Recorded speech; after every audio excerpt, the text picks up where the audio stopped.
Good morning to all of you in Edmonton. All right, so you're going to be here in Edmonton on March 29th at the Christ City Church. Can you tell us a little bit about the event on March 29th? Well, it's a really special and unique event that I just could not turn down. I wanted to be a part of it. It's an Embrace charity benefit event for Hope Mission's Brightwood Ranch and the Watoto African Children's Choir.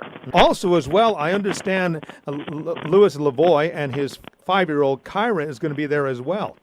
Yeah, we're going to have a special live painter happening, and of course, the Watoto Children's Choir from Africa is going to perform. And I'm coming with my full recording and touring band, so wow, it's going to be a fun night. It will be. During your performance, will Watoto be joining you on stage? Yeah, actually, what's neat about this is they're going to be doing their own set, and then when a little bit after we start our set, I'm going to invite them back up because to sing with me and my band, because we just actually recorded a track with them for the upcoming album, a version of Psalm 8, which is, of course, the psalm about, from the mouths of children, God has ordained praise. And so we're going to perform that song for the very first time live on stage at the event. Oh, that sounds very exciting. Is there a connection between your special needs children and your music?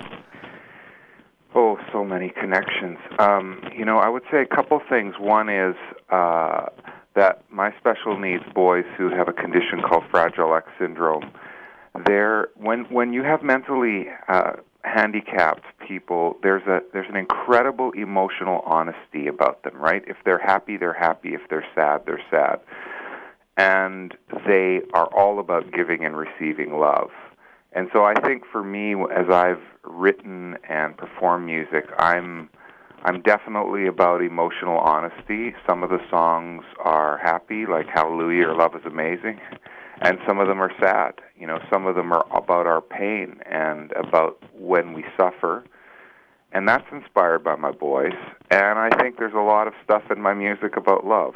And if I could tell you a very quick story, of course. My son Isaiah, who's 14, who I hear him right above me right now getting ready for school, when he wakes up in the morning, he comes, chunking down those stairs, and literally all he does is he seeks out somebody to hug.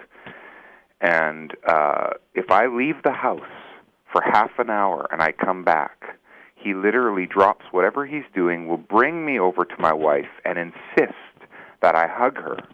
And then, after I've hugged her, when he deems it sufficient, he wants in. Then it's group hug time. And when group hug time is over, he pushes us back together and makes sure we're embracing as he walks out the room. And this happens multiple times a day. So for me, it's just this constant underscoring, this is what life is about, the giving and receiving of love, which has been such a precious gift. What new music is currently inspiring you, and why? Well, let me just take off from the last question and simply say this, is that, I mentioned that we've been working on a song with Watoto out of Psalm 8.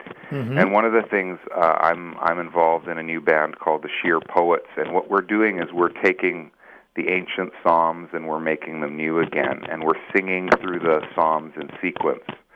So we're singing Psalm 1 and then Psalm 2 and then Psalm 3, and what's happening is we go on this ancient modern journey, so to speak, is that I'm discovering all these things about myself and about what it means to be a human being who loves God and loves people, is that there's gratitude, that there's sadness, that there's even anger, that there's trust, that there's all this gamut of human emotion. And I just got back a few of the mix with Watoto, the song that we just recorded with them, and I literally sitting here in my office, just tears running down my face.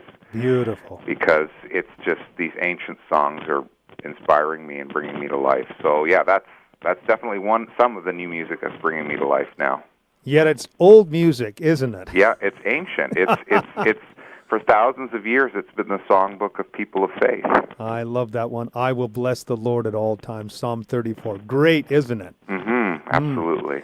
Well, is there anything else you want to add this morning, Brian? Well, I just personally want to invite people in the Edmonton area to support Embrace Charity and support these children that need our help and these amazing different works that are being done among them. And so you can't go wrong. You could come out and have a evening of inspiring and great music and support people that really need our help. So I'm super pumped to be coming to Edmonton. Well, folks, that, of course, is Embrace Charities at Christ City Church, and that's March 29th. Watoto choir is going to be with us with Brian Doerksen and Louis Lavoie and their child, Kiya. It's just going to be a wonderful night.